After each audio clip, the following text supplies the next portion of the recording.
Welcome to four sides TV. అఫ్రెన్ న్యూస్కు స్వాగతం. నేను గోలివాడ ప్రసన్న కుమార్. ముందుగా హెడ్లైన్స్. మరోసారి విదేశీ పర్యటనకు ప్రధాని మోడీ. జూలై 2 నుంచి 9 వరకు 5 దేశాల్లో పర్యటన. అన్నపూర్ణ క్యాంటీన్ల పేరు మార్పుపై బీఆర్ఎస్ ధర్నా. జీహెచ్ఎంసీ కార్యాలయం వద్ద నిరసన.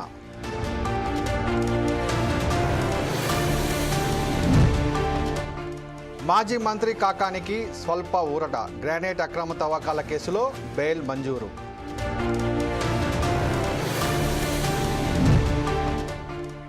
ప్రముఖ నటి మోడల్ షెఫాలి జెరీవాలా హఠాన్ మరణం. కాంటాలగా పాటతో దేశవ్యాప్తంగా షెఫాలికి పాపులారిటీ.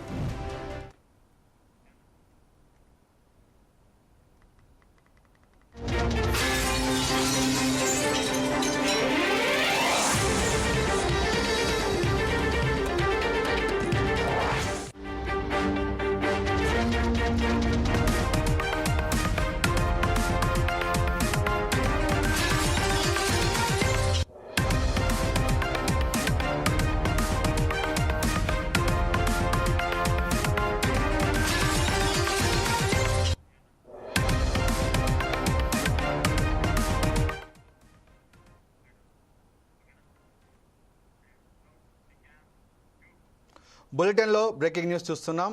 ప్రధాని మోడీ మరోసారి విదేశీ పర్యటనకు వెళ్లనున్నారు. ఈ నెల 3వ వారంలో సైప్రస్, కెనడా, క్రొయేషియా దేశాలతో 5 రోజుల పాటు పర్యటించనున్నారు. ప్రధాని జూలై 1వ వారంలో బ్రెజిల్లో జరిగే బ్రిక్స్ శిఖరాగ్ర సదస్సుకి హాజరు కానున్నారు. ఈ క్రమంలో గ్లోబల్ సౌత్లోని అనేక కీలక దేశాల్లో మోడీ పర్యటించనున్నారు.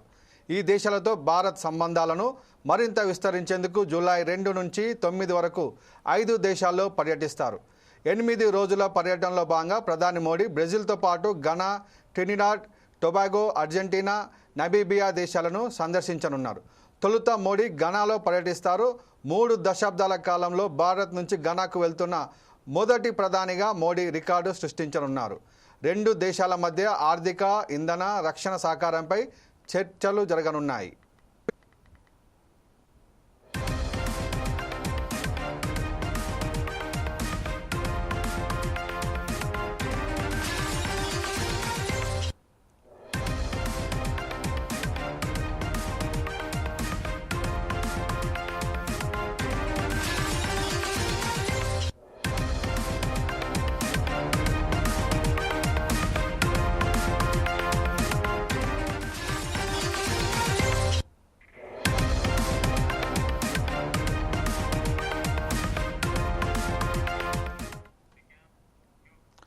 ఆ తర్వాత 2 రోజులు ట్రినిడాడ్ అండ్ టొబాగోలో పర్యటిస్తారు.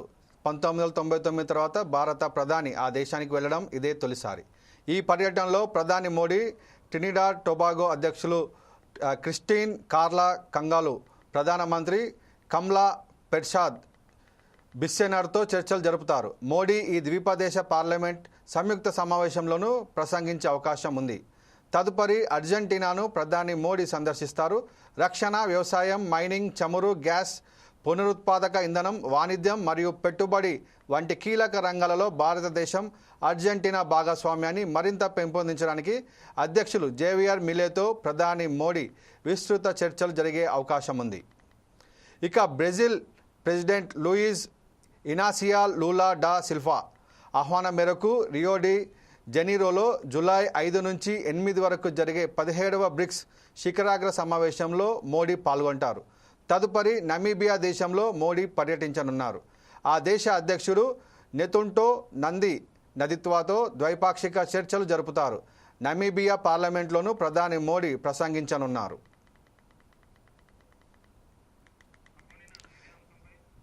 ఇదే అంశంపై మరింత సమాచారం మా ప్రతినిధి లెనిన్ అందిస్తారు. లెనిన్, చెప్పండి. ప్రసన్న, ప్రధానమంత్రి నరేంద్ర మోడీ మరోసారి విదేశీ పర్యటనకు వెళ్లనున్నారు. ఈ నెల 3వ వారంలో ఏదైతే కెనడా, క్రొయేషియా దేశాలతో 5 రోజుల పర్యటన చేసిన ప్రధాని మోదీ జూలై 1వ వారంలో బ్రెజిల్లో జరిగే బ్రిక్స్ శిఖరాగ్ర సదస్సుకు హాజరు కానున్నారు. ఈ క్రమంలో గ్లోబల్ సౌత్ లోని అనేక కీలక దేశాల్లో మోదీ అయితే పర్యటించనున్నారు. ఈ దేశాలతో భారత్ సంబంధాలను మరింత విస్తరించేందుకు జూలై 2 నుంచి 9 వరకు 5 దేశాల్లో అయితే పర్యటించనున్నారు. 8 రోజుల పర్యటనలో భాగంగా ప్రధాని మోదీ బ్రెజిల్ తో పాటు గానా, అర్జెంటీనా, నవీనా దేశాలతో పాటు సందర్శించనున్నారు. విదేశాంగ మంత్రిత్వ శాఖ వెల్లడించింది. తొలుత మోదీ ఘనాలో పర్యటిస్తారు. 3 దశాబ్దాల కాలంలో భారత్ నుంచి ఘనాకు వెళుతున్న మోదీ ప్రధానిగా మోదీ రికార్డ్ అయితే సృష్టించనున్నారు. 2 దేశాల మధ్య ఆర్థిక, ఇంధన, రక్షణ సహకారంపై చర్చలు జరుగుతాయి. అనంతరం 2 రోజులు ఏదైతే టొబాగోలో పర్యటిస్తారు. 1999 తర్వాత భారత ప్రధాని ఆ దేశానికి వెళ్లడం ఇదే తొలిసారి. ఈ పర్యటనలో ప్రధాని మోదీ ట్రినిడాడ్ టొబాగో అధ్యక్షులు క్రిస్టియన్ కార్లా కంగార్లు, ప్రధానమంత్రి ప్రధానమంత్రితో చర్చలు జరుపుతారు. మోదీ ద్వీపదేశ పర్యటనలో సంయుక్త సమావేశంలో ప్రసంగించే అవకాశం ఉన్నది. తదుపరి అర్జెంటీనా నుంచి ప్రధాని మోదీ అయితే సందర్శిస్తారు. రక్షణ, వ్యవసాయం, మైనింగ్, సమర్ గ్యాస్ పునరుద్ధరణపై, ఇంధనం, వాణిజ్యం మరియు పెట్టుబడి వంటి కీలక రంగాల్లో భారతదేశము ఏదైతే అర్జెంటీనా భాగస్వామ్యాన్ని అయితే మరింత పెంపొందించుకోవడానికి అధ్యక్షుడు జేవియర్ మిలోతో ప్రధాని మోడీ విస్తృత చర్చలు అయితే జరుపుతారు. విదేశాంగ శాఖ అయితే తెలిపింది. తర్వాత బ్రెజిల్ ప్రెసిడెంట్ తో అయితే ఆహ్వానం మేరకు రియాలోని ఏదైతే జూలై 5 నుంచి 8 వరకు జరిగే 17వ బ్రిక్స్ శిఖరాగ్ర సమావేశంలో మోడీ అయితే పాల్గొంటారు. తదుపరి నబియా దేశంలో మోదీ పర్యటించనున్నారు. ఆ దేశ అధ్యక్షుడు ఎంబోదు నమితాతో ఏదైతే ద్వైపాక్షిక చర్చలు అయితే జరుపుతారో నబీనియా పార్లమెంట్ లో ప్రధాని మోదీ అయితే ప్రసంగించున్నారు. Prasanna, thank you Lenin.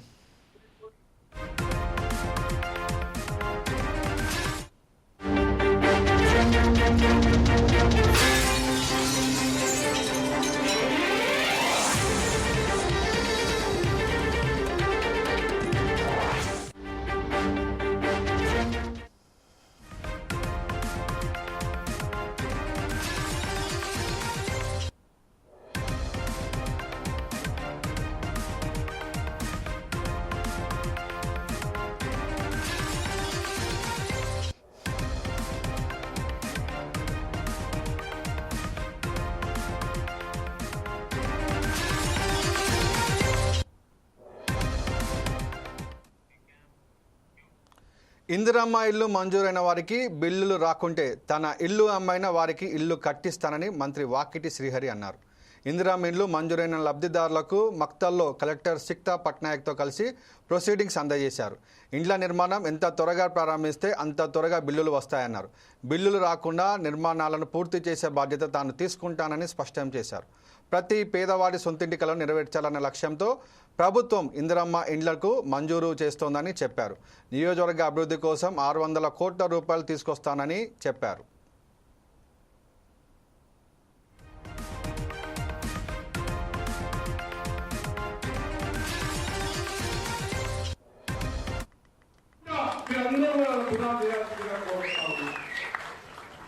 పునాదులైపోగానే ఖచ్చితంగా గోడలు కట్టుకోండి, మళ్ళీ 1 లక్ష రూపాయలు ఇప్పించే బాధ్యత నేను తీసుకుంటా. గోడలు అయిపోగానే చెత్త వేయండక, మీరు చెత్త వేసిన తర్వాత మీకు 2 లక్షల రూపాయలు ఇచ్చే బాధ్యత నేను తీసుకుంటా. ఖచ్చితంగా ఎవరు ఎన్నికి పోవాల్సిన అవసరం లేదు. గతం మాదిరి కాదు, ఇప్పుడు ఇచ్చినాం మళ్ళీ వస్తారు కాదు, కట్టుకుంటే మళ్ళీ అప్పుల పోలేద్దాం, మళ్ళీ వస్తే కానీ బాధపడి మనం బెదిరుకొని మీరు ఇల్లు కట్టుకోకుండా ఉండకూడదు. నేనేమంటున్నాక ఈ 293 మంది ఇల్లు కట్టుకోండి. సందర్భం వస్తే నా ఇల్లు అమ్మన్నా మీకు బిల్లులు పే చేస్తా, కానీ ఇది ఎవరి బిల్లులు కూడా ఇవ్వడం చెప్పి అందరికి తెలియజేస్తాను. పునాది మీద చూపించి 1 లక్ష రూపాయలు ఇప్పించే బాధ్యత నేను తీసుకుంటా. మీరు అందరూ కూడా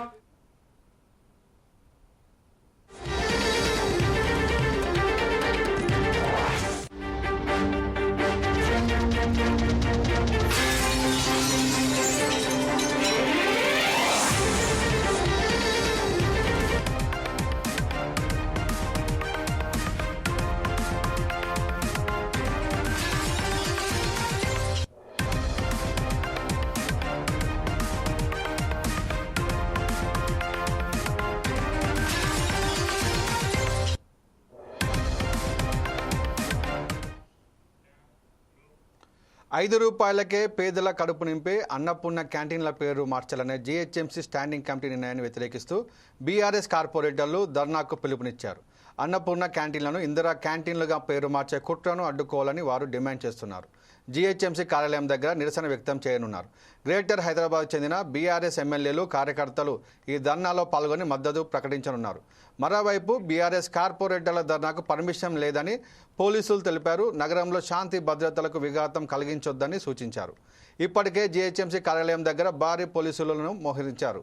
దీంతో ఎప్పుడు ఏం జరుగుతుందోనన్న ఉత్కంఠ నెలకొంది.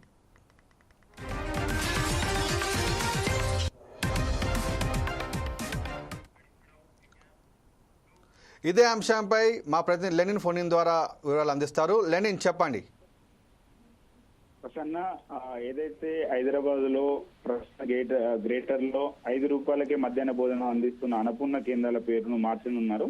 అయితే దీనికి ఏదైతే ఇందిరా ఏదైతే కేంద్రాలుగా అయితే ప్రకటించారు, ప్రస్తుతము ఏదైతే ₹5 భోజనము మధ్యాహ్నం ఉందో మార్నింగ్ కూడా తెచ్చే విధంగా అల్పాహారం తెచ్చే విధంగా కూడా కాంగ్రెస్ ప్రభుత్వం అయితే నిర్ణయం తీసుకుంది. ఈ నిర్ణయాన్ని నిన్న ఏదైతే జిహెచ్ఎంసీ మేయర్ గద్వాల విజయలక్ష్మి అధ్యక్షతన గురువారం రోజున జరిగిన కౌన్సిల్ సమావేశంలో ఈ నిర్ణయాన్ని ముద్ర అయితే వేశారు. ఈ ప్రతిపాదనలో ఏదైతే 11 శాశ్వత సిట్టింగ్ ప్రదేశాల్లో ఉన్న నిర్మాణాల పునరుద్ధరించడంతో పాటు నూతన శైలిలో డిజైన్ కు 1 చొప్పున 150 ఇందిరా క్యాంటీన్లను ఏర్పాటు చేయనున్నారు. ఇదిలా ఉంటే ఏదైతే ₹5 పేదల కడుపు నింపే అన్నపూర్ణ క్యాంటీన్ల పేరు మార్చాలనే జిహెచ్ఎంసీ స్టాండింగ్ కమిటీ నిర్ణయాన్ని వ్యతిరేకిస్తూ బీఆర్ఎస్ కార్పొరేటర్లు ధర్నాకైతే పిలుపునిచ్చారు. అన్నపూర్ణ క్యాంటీన్లను ఇందిరా క్యాంటీన్లుగా పేరు మార్చే కుట్రను అడ్డుకోవాలని చెప్పేసి కూడా వారైతే డిమాండ్ చేస్తున్నారు. జిహెచ్ఎంసీ కార్యాలయం దగ్గర నిరసన వ్యక్తం చేస్తున్నారు. అయితే గ్రేటర్ హైదరాబాద్ కు చెందిన బీఆర్ఎస్ ఎమ్మెల్యేలు, కార్యకర్తలు ఈ ధర్నాలో అయితే పాల్గొని మద్దతు ప్రకటించున్నారు. మరోవైపు బీఆర్ఎస్ కార్పొరేటర్లు అయితే ధర్నాకు పర్మిషన్ లేదని పోలీసులు అయితే తెలిపారు. నగరంలో శాంతి భద్రతలకు ఏదైతే విద్యుత్వం కలిగించొద్దని చెప్పేసి కూడా సూచించారు. ఇప్పటికే జిహెచ్ఎంసీ కార్యాలయం దగ్గర భారీగా అయితే పోలీసులు మోహరించారు. దీంతో ఎప్పుడు ఏం జరుగుతుందనే ఒక ఉత్కంఠ వాతావరణం అయితే నెలకొంది. ఏదైతే గతంలో కేసీఆర్ ప్రభుత్వం హయాంలో అన్నపూర్ణ క్యాంటీన్లు తీసుకొచ్చి ₹5 భోజనం ఏదైతే పెట్టారో దాన్ని ఇందిరా క్యాంటీన్లుగా మార్చడం అని చెప్పేసి ఎలా మారుస్తారని చెప్పేసి కూడా బీఆర్ఎస్ అయితే ఆరోపిస్తుంది. Prasanna, thank you Lenin.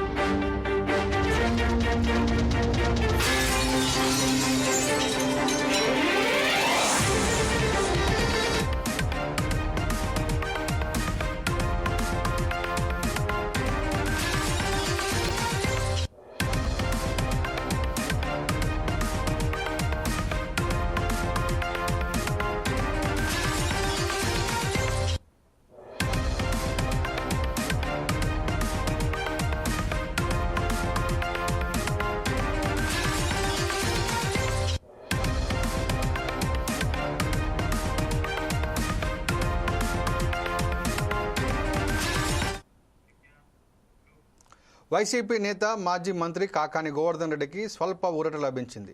వరుసగా పలు కేసులు ఎదుర్కొంటున్న కాకానికి ఒక కేసులో కోర్టు బెయిల్ మంజూరు చేసింది. అయితే మరో కేసులో న్యాయస్థానం రిమాండ్ విధించింది. ఇంకో కేసులో ఆయనను 2 రోజుల పాటు పోలీసు కస్టడీకి అనుమతిస్తూ మెజిస్ట్రేట్ ఉత్తర్వులు జారీ చేశారు. సర్వేపల్లి రిజర్వాయర్లో గ్రానైట్ అక్రమ తవ్వకాలకు సంబంధించిన కేసులో 2వ అదనపు మెజిస్ట్రేట్ కాకానికి బెయిల్ మంజూరు చేశారు. ఇదిలా ఉండగా కనుపూరు చెరువులో మట్టి తవ్వి లేఅవుట్లకు విక్రయించిన ఆ కేసులో నెల్లూరు 4వ అదనపు మెజిస్ట్రేట్ కాకానికి 14 రోజుల రిమాండ్ విధించారు. ప్రస్తుతం కాకాని నెల్లూరు సెంట్రల్ జైల్లో రిమాండ్ ఖైదీగా ఉన్నారు. ఇదిలా ఉంటే 2022లో కృష్ణపట్నం పోర్టు సమీపంలో అనధికార టోల్గేట్ ఏర్పాటు చేసిన కేసులో 2 రోజుల పోలీస్ కస్టడీకి న్యాయమూర్తి అనుమతించారు. సోమవారం ఉదయం 8 గంటల నుంచి జూలై 1న సాయంత్రం 5 గంటల వరకు విచారణ జరిపి తిరిగి మేజిస్ట్రేట్ ముందు హాజరుపరచాలని న్యాయస్థానం ఆదేశించింది. విచారణ సమయంలో కాకాని తరపు న్యాయవాదిని అనుమతించాలని కోర్టు సూచించింది. ఇదే అంశంపై మా ప్రతినిధి లెనిన్ ఫోన్ ద్వారా వివరాలు అందిస్తారు. లెనిన్, చెప్పండి. ప్రసన్న, మాజీ మంత్రి కాకాని గోవర్ధన్ రెడ్డికి శుక్రవారం ఓ కేసులో అయితే బెయిల్ లభించిన, మరో కేసులో రిమాండ్ అయితే విధించారు. ఇంకో కేసులో ఆయనను పోలీసులు కస్టడీకి అయితే పంపారు. ఏదైతే కానపూర్ చెరువులో మట్టి తవ్వి ఏదైతే లేఅవుట్లకు విక్రయించడంపై నమోదైన కేసులో నెల్లూరు న్యాయస్థానం కాకానికి జూలై 11 వరకు రిమాండ్ అయితే విధించింది. ఇప్పటికే ఆయన నెల్లూరు కేంద్ర కాగాపురంలో రిమాండ్ ఖైదీగా అయితే ఉన్నారు. 2023లో కానాపూర్ చెరువులో ఏదైతే మేరక పేరుతో నామమాత్రము అనుమతులు తీసుకొని లక్షల కుమ్మింగ్ మీటర్లు తవ్వి తరలించారు అని చెప్పేసి ఆరోపణలు ఉన్నాయి. ఈ కేసులో 4వ అదనపు మెజిస్ట్రేట్ నిషాద్ నాజ్ షేక్ 16 రోజులు రిమాండ్ అయితే విధించారు. సర్వేపల్లి రిజర్వాయర్ లో గ్రావెల్ అక్రమ తవ్వకాలపై నమోదైన కేసులో కాకానికి 2వ అదనపు మెజిస్ట్రేట్ శారదారెడ్డి శుక్రవారం బెయిల్ అయితే మంజూరు చేశారు. 2022లో కృష్ణపట్నం పోర్టు సమీపంలో అనాధికారిక టోల్ గేట్ ఏర్పాటు కేసులో 2 రోజులు పోలీస్ కస్టడీకి అయితే మెజిస్ట్రేట్ శుక్రవారం అనుమతించారు. సోమవారం ఉదయం 8 గంటల నుంచి జూలై 1వ తేదీ సాయంత్రం 5 గంటల వరకు విచారణ జరిపి తిరిగి మెజిస్ట్రేట్ ముందుకు హాజరుపరుస్తామని చెప్పేసి పేర్కొన్నారు.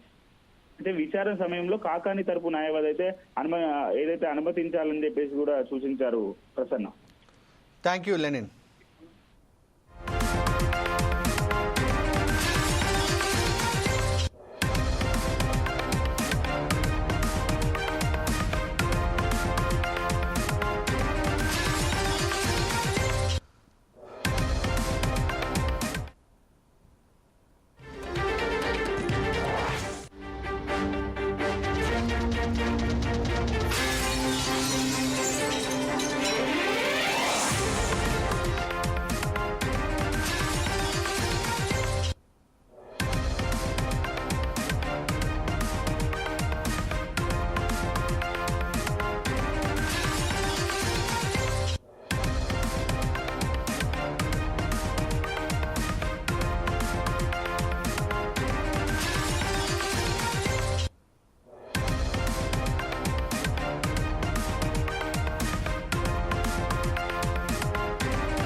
కాంటాలగా పాటతో దేశవ్యాప్తంగా యువతను ఉరుకు తొలగించిన ప్రముఖ నటి మోడల్ షెఫాలి జరీవాలా హఠాత్ మరణం చెందారు. శుక్రవారం రాత్రి ముంబైలోని తన నివాసంలో షెఫాలి అస్వస్థకు గురయ్యారు. దీంతో ఆమె భర్త నటుడు పరాగ్ త్యాగి వెంటనే అంధేరిలో ఉన్న బెర్లేవ్యూ ఆసుపత్రికి తరలించారు. నిన్న రాత్రి ఆమె గుండెపోటుతో మరణించినట్లు తెలుస్తోంది. అనంతరం ఆమె మృతదేహాన్ని పోస్ట్ మార్టం నిమిత్తం కూపర్ ఆసుపత్రికి తరలించినట్లు తెలుస్తోంది. దీంతో చిత్ర పరిశ్రమతో పాటు ఆమె అభిమానులు తీవ్ర దిగ్భ్రాంతికి గురయ్యారు.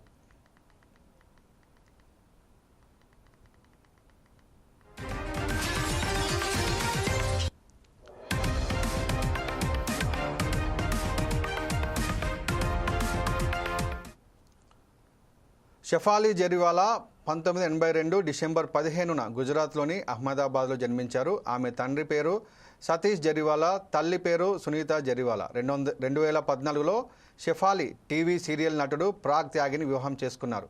2005లో విడుదలైన కాంటాలాగా రీమిక్స్ వీడియో సాంగ్తో షెఫాలి జరీవాలా ఒక్కసారిగా వెలుగులోకి వచ్చారు. ఈ పాటతో ఆమెకు కాంటాలాగా గర్ల్గా దేశవ్యాప్తంగా విపరీతమైన క్రేజ్ వచ్చింది. ఆ తర్వాత సల్మాన్ ఖాన్ నటించిన ముస్సే షాదీ కరోగి చిత్రంలో ఆమె ఓ చిన్న పాత్రలో కనిపించారు. హిందీ బిగ్ బాస్ సీజన్ 13తో పాటు పలు టీవీ రియాలిటీ షోలలోనూ ఆమె పాల్గొన్నారు. సోషల్ మీడియాలో ఎంతో చురుగ్గా ఉండే షెఫాలికి ఇన్స్టాగ్రామ్లో 33 లక్షల మంది పైగా ఫాలోవర్లు ఉన్నారు. 3 రోజుల క్రితం షెఫాలి తన ఇన్స్టాగ్రామ్ ఖాతాలో చివరి పోస్టు చేశారు. అందులో ఆమె తన ఫొటోస్ పోస్ట్ చేసి బ్లింగ్ ఇట్ ఆన్ బేబీ అనే క్యాప్షన్ ఇచ్చారు. ఆమె ఆకస్మిక మరణ వార్త తెలిసి అభిమానులు, నెటిజన్లు జీర్ణించుకోలేకపోతున్నాడు. ప్రముఖ గాయకుడు మిల్కా సింగ్ స్పందిస్తూ షెఫాలి మరణం తనను తీవ్ర షాక్కు గురిచేసిందని విచారం వ్యక్తం చేశారు.